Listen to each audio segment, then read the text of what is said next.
আজকে আমি আপনাদের সাথে পরিচয় করাবো আমার ছাদ বাগানে থাকা প্রায় 30 থেকে 40 ধরনের ফুলের সাথে। প্রত্যেক দিন কিন্তু এই ফুলগুলো বাগানে ফুটে, তাই আজকে ভাবলাম যে একটি ছোট্ট ভিডিওর মাধ্যমে আমার বাগানে কি কি ফুল আছে তা আজ আমি আপনাদের সাথে শেয়ার করি। তো চলুন দেখে নেবেন।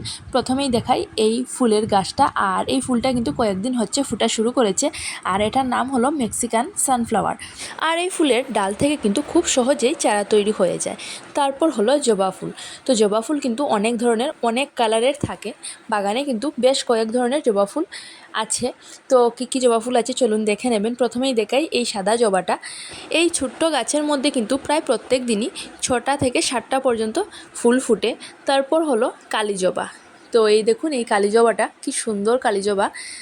তো কালী জবাও প্রত্যেক দিন বেশ কয়েকটা ফুটে। আর ছাদ বাগানে কিন্তু গাছ ছোটো থাকে, তাই বেশি ফুল ফুটতে পারে না। তারপর হলো লক্ষ্মী জবা। এই দেখুন, তো লক্ষ্মী জবাটা কিন্তু অনেক বড় হয়েছে।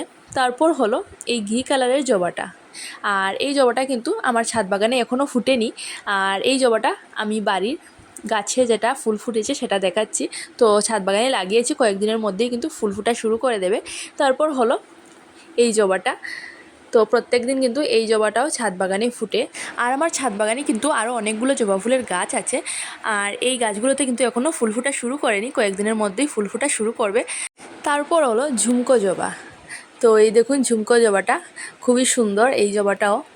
আর ঝুমকো জবা কিন্তু গাছে পুরোটা গাছ ভর্তি হয়ে ফুটে, প্রত্যেক দিন অনেকগুলো ফুল ফুটে। তারপর হলো লঙ্কা জবা। তো এই দেখুন লঙ্কা জবা। লঙ্কা জবার গাছ এখনও ছোটো আছে, কিন্তু প্রত্যেক দিনই গাছে বেশ কয়েকটা জবা ফুটে। তো এই দেখুন আজকে কিন্তু গাছে একটা ফুটেছে। তারপর হলো এই সাদা কালারের ফুলটা। আর এই ফুলের নামটা কিন্তু আমি জানি না, আপনারা যদি কেউ জেনে থাকেন এই ফুলটার নাম কি অবশ্যই কমেন্টের মাধ্যমে জানাবেন। তারপর এই দেখুন এটা হলো পিঙ্ক জবা। আর পিঙ্ক জবা কিন্তু খুবই সুন্দর আর অনেকগুলো ফুল ফুটে। তারপর হলো স্থলপদ্ম ফুল। তারপর কসমস। কসমসও কিন্তু খুব সুন্দর হয়ে ফুটে, গাছে প্রচুর পরিমাণে ফুটে। তারপর হলো কাঠগোলাপ। আর কাঠগোলাপের গাছ কিন্তু আমার ছাদ বাগানে 3টা আছে। তারপর হলো গোলাপ ফুল। তো গোলাপ ফুল এক কালারের আছে, শুধু পিঙ্ক কালারের, এই কালারটাই আছে ছাদ বাগানে, আর নেই। আর এই ফুলটাও কিন্তু ছাদ বাগানে কয়েকদিন পর পর ফুটে, প্রত্যেক দিন ফুটে না। আর এই ফুলটার নাম কিন্তু আমি জানি না, যদি আপনারা কেউ জেনে থাকেন জানাবেন। তারপর হলো এই ইয়েলো কালারের ফুলটা। আর এই ফুলের নাম কিন্তু আমি আজকে পর্যন্ত জানলাম না, কিন্তু বেশ কয়েক বছর থেকেই আমাদের বাড়িতে এই ফুলটা আছে। আর এই ফুলটার নাম আজ পর্যন্ত জানি না, যদি আপনারা কেউ জেনে থাকেন এই ফুলটার নাম কি বলবেন। তারপর হলো পর্তুলিকা। তো এই দেখুন শীত এসে যাচ্ছে, কিন্তু এখনও আমার বাগানে পর্তুলিকা প্রত্যেক দিনই ফুটছে। আর এটা হলো পিঙ্ক কালারের। এই ফুলটা কোথা থেকে হলো আমি জানি না, কারণ আমার বাগানে এই কালারের আর ইয়েলো কালারের পর্তুলিকা ফুটে, আর পিঙ্ক কালারের কয়েকদিন হচ্ছে ফুটছে। তো পিঙ্ক কালারের কীভাবে এসেছে বাগানে আমি জানি না। এই দেখুন পর্তুলিকা। তারপর হলো এই সাদা ফুল। এটাকে কিন্তু সাদা ফুল বলি, এটার অ্যাকচুয়াল নাম কি জানি না। তো এই সাদা ফুলটা কিন্তু কয়েকটি গাছ লাগিয়েছি ছাদ বাগানে, প্রত্যেক দিন ফুটে। তারপর এটা হলো গৌরীশঙ্খ। তো এই দেখুন পিঙ্ক কালারের গৌরীশঙ্খ। তো গাছে কিন্তু অনেক সিডস হয়েছে, কয়েকদিন পর এই সিডসগুলো শুকানোর পর এই সিডসগুলো কালেক্ট করব, আর কালেক্ট করে অনেকগুলো গাছ আবারও ছাদ বাগানে লাগাবো। তারপর হলো নয়নতারা। তো বাগানে 2 ধরনের নয়নতারা আছে, এটা হলো এক কালারের আর আরেকটা হলো হোয়াইট কালারের। প্রথমে কিন্তু আমাদের বাড়িতে নয়নতারা ছিল না, আর ছাদ বাগানটা শুরু করার পর নয়নতারার গাছ এনে লাগিয়েছি।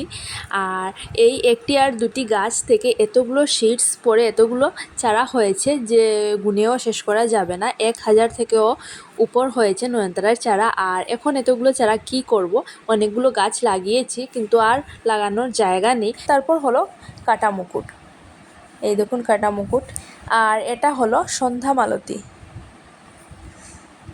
সন্ধ্যা মালতীর গাছ এখনও ছোটো আছে, তো অনেকগুলো সিডস হয়েছে, এই সিডসগুলো থেকে আবার চারা তৈরি করে গাছ লাগাবো। তারপর এই দেখুন জিনিয়া। তো জিনিয়া আছে ছাদ বাগানে 3 কালারের জিনিয়া আছে। এই দেখুন এই আরেকটা কালার, আর একটা আছে হোয়াইট কালারের। আর পিটুনিয়া কিন্তু ছাদ বাগানে 3 কালারের আছে, একটা হলো পুরো হোয়াইট কালারের, আর একটা হোয়াইট আর পিঙ্ক, আর আরেকটা হলো পার্পল কালার আর হোয়াইট কালার, এরকম 3 কালারের পিটুনিয়া ছাদ বাগানে আছে। আর খুব সুন্দর লাগে কিন্তু যখন গাছ ভর্তি হয়ে এই ফুলটা ফুটে। এই মাল্টিপেটেলের অপরাজিতা ফুলটা কিন্তু কয়েকদিন হচ্ছে ফোটা শুরু করেছে। আর আরও 2 কালারের অপরাজিতা আছে, একটা হলো ব্লু কালার আর আরেকটা হলো হোয়াইট কালার। তারপর হলো সানফ্লাওয়ার, এই দেখুন সানফ্লাওয়ারের সাইজটা দেখুন, অনেক বড় বড় সানফ্লাওয়ার হয়। তারপর হলো মেরিগোল্ড, তো শীতের ফুল। আর এই গাঁদা ফুল কিন্তু খুব সুন্দর লাগে যখন গাছ ভর্তি হয়ে ফুল ফুটে, প্রচুর পরিমাণে ফুল ফুটে গাঁদা ফুল। শীত এখনও আসেনি কিন্তু আমার বাগানে গাঁদা ফুল ফুটা শুরু করে দিয়েছে। তো বেশ কয়েক ধরনের মেরিগোল্ড আছে আর ছোটো সাইজেরও মেরিগোল্ড আছে। তো এই ফুলটা কিন্তু খুব সুন্দর, এটাও খুব বড় বড় হয়ে ফুটে, খুবই ভালো লাগে। তারপর হলো অলকানন্দা। অলকানন্দাও কিন্তু বাগানে 3 ধরনের আছে, একটা বড় সাইজের এটা, আর একটা হলো মাল্টিপেটেলের, আর একটা হলো ছোটো সাইজের অলকানন্দা। এই 3 ধরনের অলকানন্দা কিন্তু ছাদ বাগানে আছে। তারপর হলো এই ফুলটা, আর এই ফুলটাকে কিন্তু আমরা কলা ফুল বলি। আর এই ফুলের রেড কালার যেটা সেটা কিন্তু নেই, সেটা আনবো আমি ছাদ বাগানে। আর এটা দেখুন খুব সুন্দর এই ফুলটাও। আরও কয়েক ধরনের ফুল আছে, আর এই ফুলগুলোর ফটো বা ভিডিও আমার মোবাইলে নেই, তাই এগুলো ভিডিওতে অ্যাড করিনি। আর সব ফুলগুলো কিন্তু একদিনে ফুটেনি, 3-4 দিনে এই ফুলগুলো ফুটেছে। আর 3-4 দিনের ভিডিও অ্যাড করে আমি এই ভিডিওটা এডিট করলাম। আর আজকের মতো আমার ভিডিওটা এখানেই থাক, আগামীকাল নিয়ে আসবো নতুন একটি ভিডিও। আর আজকের আমার এই ভিডিও যদি আপনাদের ভালো লাগে তাহলে আমার পাশে থাকবেন আর আমার চ্যানেলটি সাবস্ক্রাইব করবেন। Happy gardening.